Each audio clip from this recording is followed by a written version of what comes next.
ciudadanas y ciudadanos.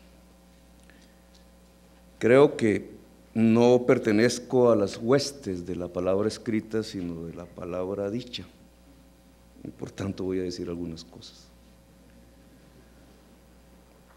Recordábamos con la ministra, que nos acompañó muy gentilmente a rendir un homenaje a Gabriel García Márquez allá en el Parque de las Mariposas Amarillas, en el Palacio Líbano. Decíamos que la primera feria del libro que se hizo en la ciudad de Bogotá se hizo allá en 1937. La construyó, la ideó, la creó y la volvió realidad un hombre, el alcalde mayor de ese entonces de la ciudad de Bogotá, Jorge Eliezer Gaitán. El hombre de la palabra dicha en nuestra historia. 1937. Mientras en la patria madre de esta lengua se quemaban los libros, se quemaban los poetas, morían fusilados, moría el sueño de una república democrática en aquel entonces, como antesala además de una catástrofe mundial que tuvo como cuna Europa, donde quemaban los libros, quemaban las palabras, y como decía el filósofo alemán, enseguida quemaban los hombres y las mujeres. La muerte de la palabra era la muerte del ser humano, la muerte de la libertad, porque sin libertad no hay ser humano. Allá en la vieja Europa, la cuna de la cultura, se quemaba la cultura en 1937. Aquí, en la ciudad de Bogotá, un hombre libre, el alcalde, inauguraba el espacio de la libertad, el de las palabras, tanto dichas como escritas, la primera feria del libro. Y creo que ese cuento de la historia es sintomático, tiene que ver con nuestra propia realidad contemporánea. Era ya la esclavitud, era aquí la libertad. Sin embargo, no fue así después.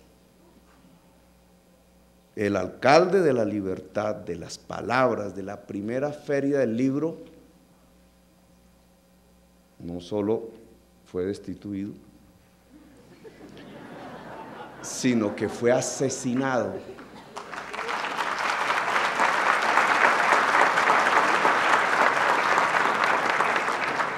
A portas de la muerte de Jorge Eliezer Gaitán, el hombre que creó esta feria, el hombre de la palabra dicha.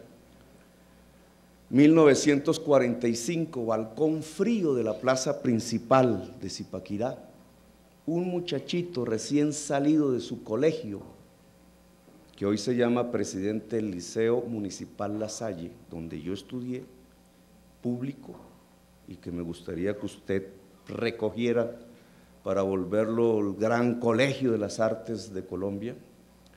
Ese muchachito se paraba en la plaza y leía un discurso, la palabra escrita, se llamaba Gabriel García Márquez. Moría el hombre de la palabra dicha y aparecía el hombre de la palabra escrita. Moría el hombre de la palabra dicha en medio de las hogueras que había querido contener y que avanzaban de Europa y que se instalaron en América Latina y en nuestra patria. Se llenó de hogueras Colombia, se llenó de hogueras la ciudad de Bogotá. Como dijo el filósofo alemán allá en su propia patria, quemaban los libros y después quemaban los seres humanos. Y el hombre de la palabra dicha murió asesinado. El jovencito se fue a su tierra, el hombre de la palabra escrita. Se fue al Caribe, huyó en cierta forma de la inmensa hoguera que se había construido en el centro del país. Y allá fue a la tierra de las mariposas amarillas. La tierra de las mariposas amarillas, ahora leía esta mañana en las redes sociales, los montes de María, La Mojana, Jaime, donde está Sucre, Sucre. Las mariposas amarillas nacen del estiércol o en el estiércol del ganado. Se llenan las trochas caribeñas de mariposas amarillas.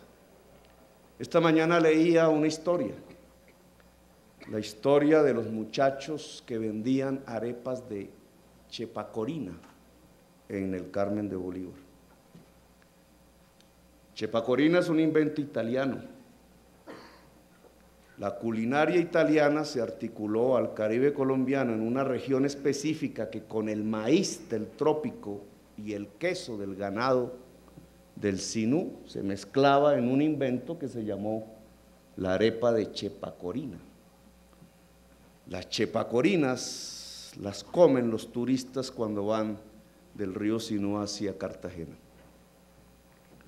Los muchachos que hacían las arepas de chepacorina hace unos años fueron todos asesinados. Una hoguera de hacedores de la chepacorina. Asesinados por venganza, por sospecha. Y los contadores de cuentos se iban hacia los montes de María, más arriba, entre las trochas llenas de mariposas amarillas, a contarle a las aldeas cómo habían matado a los muchachos que hacían las arepas de chepacorina, los paramilitares. Hombres viejos, ajados por el sol, bajo esos sombreros hechos de palma, encima de asnos, de burros, de aldea en aldea llevando los cuentos de la verdad. Así antaño, cuando llegó el joven después de dar su discurso en la plaza de Zipaquirá, conmemorando, alegres por la caída del fascismo en Europa, así en medio de esos contadores de historia fue creciendo las historias que él volvió sublimes en sus libros, los contadores de palabras, las historias de 100 años de soledad y de Macondo.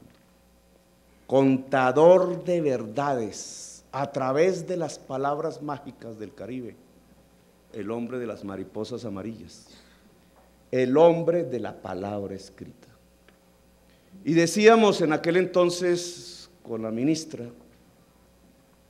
contar verdades, decir verdades.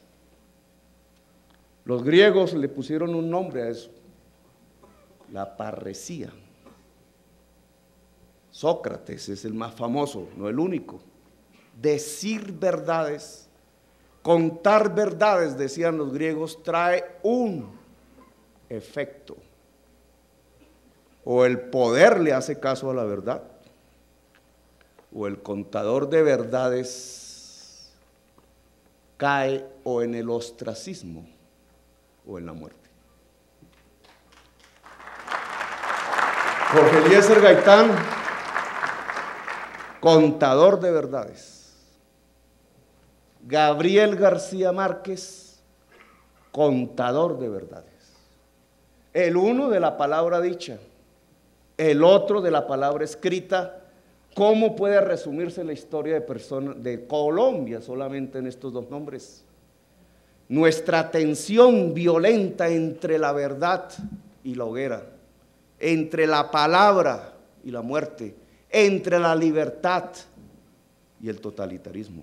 No es la historia de Colombia, repetida y una y otra vez en este alma que sintetiza al fundador de esta feria, la del libro, y al hombre que acabamos de, no digo enterrar, pero de llorar, Gabriel García Márquez. No es nuestra esencia.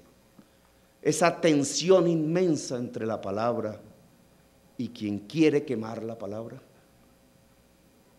Pues creo que los griegos tenían razón y es un momento de reflexión sobre nuestro propio inmediato futuro, nuestra realidad colombiana. Mi padre leía, siendo yo muy niño, El Quijote y Rousseau. Y la mezcla del Quijote y Rousseau es terriblemente explosiva. Y después yo mismo, por seguir el ejemplo de un lector, en mi casa leí 100 años de soledad. Y tengo que decir que el segundo libro después de 100 años de soledad fue La ciudad y los perros. Y después, ahorrándome la plata del almuerzo que me daban para ir a la universidad, me compré Conversación en la Catedral. Y me hice revolucionario.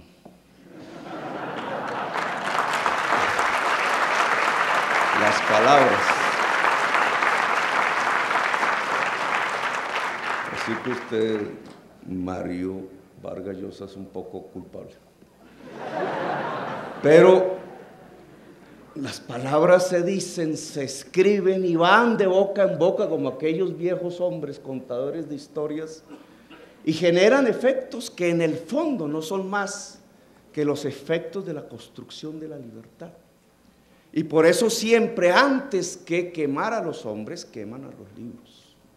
Por eso siempre tratan de extinguir la palabra primero, la escrita y la dicha. Y por eso es tan importante las dos figuras, Gaitán y García Márquez, en nuestra propia historia, y por eso es tan importante la reflexión y el libro. Finalmente, al cabo de esta historia, palabra y libertad son fundamentales. Valen la pena la lucha de tanta gente que muere incluso por la libertad y por la palabra. La libertad de decir, la libertad de pensar, la libertad de ser, la libertad de existir, la libertad del ser humano, que en las palabras es que se vuelve carne, yo diría, que después se vuelven luchas sociales y políticas y conflictos quizás, pero en donde siempre hay que detener el que quema el libro y siempre hay que aplaudir el que construye la palabra. Gracias, muy amables.